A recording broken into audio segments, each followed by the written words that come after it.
Hello, I'm Terry Meir, Director of Sustainable Kashi, and I want to welcome you to our composting area. Here at Sustainable Kashi, we compost for 80 residents and hundreds of guests. I want to walk you through the process so you can see how we do it. Let's start with the basics of compost. When we talk about compost, we're really talking about a combination of nitrogen and carbon. We compost using these 3x3 reusable bins. When we fill them up, we simply pick it up, move it over to the next spot, and fill it up again. We start on the bottom using a layer of this carbon material, simple leaves, and then we'll add a layer of nitrogen. First, we collect all the organic waste in these 5-gallon buckets.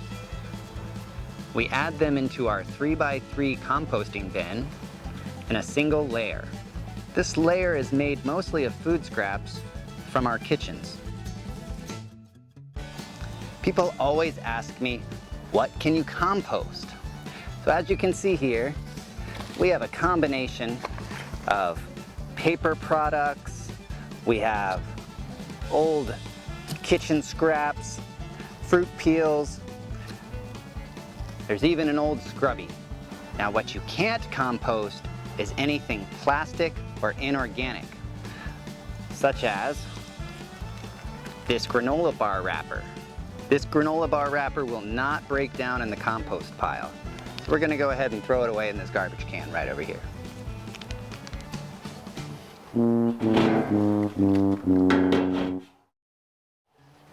So now we have a layer of nitrogen-rich material.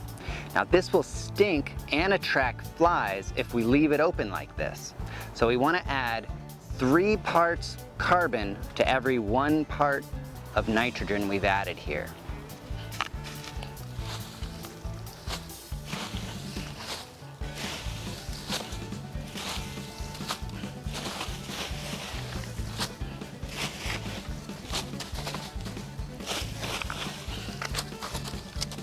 As that nitrogen starts to break down, it'll start to compress, and all these layers will get smaller and smaller and smaller until this pile will be about 1/2 to 1/4 of the size that it is now.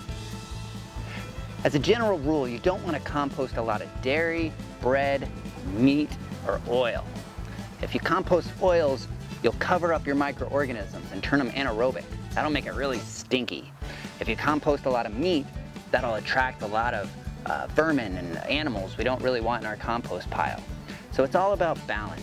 Now these things will compost in your compost pile, but you don't want to do too many. Here you can see our 3 compost piles, and they are in chronological order from oldest to newest.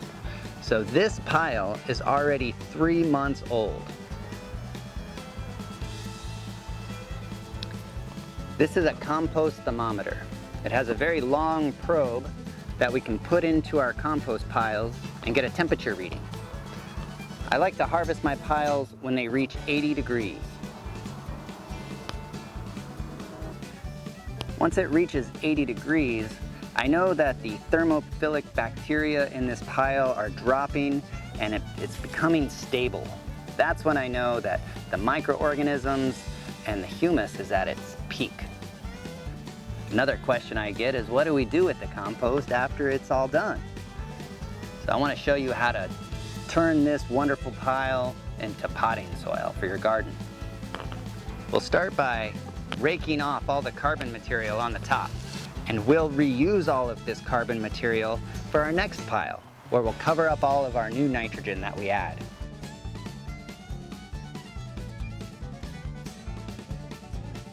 And now we'll go ahead and sift all of our new compost so we can use it in the garden.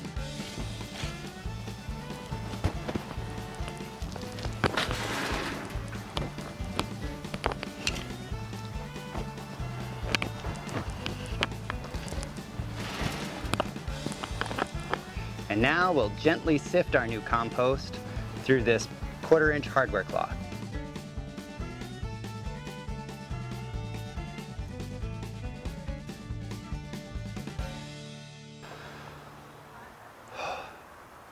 What we have left on the top of the sifter is all the things too large to fall through the holes.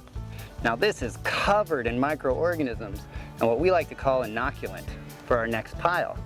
So we'll just go ahead and take this out and add it right to our next pile, which is going to really get that pile moving a lot faster.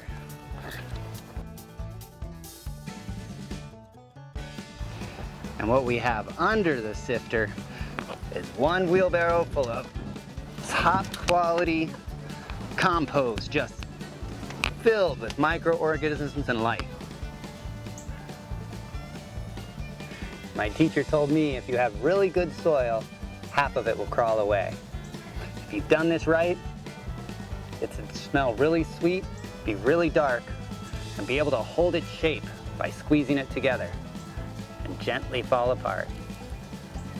Hopefully you have all the tools you need now to make your own black gold in your backyard. If you follow these steps, you'll be making wonderful compost to grow delicious and nutritious vegetables in your garden. Make sure you hit that subscribe and like button, and we invite you to join us on our Sustainable Kashi community group on Facebook. See you in the garden.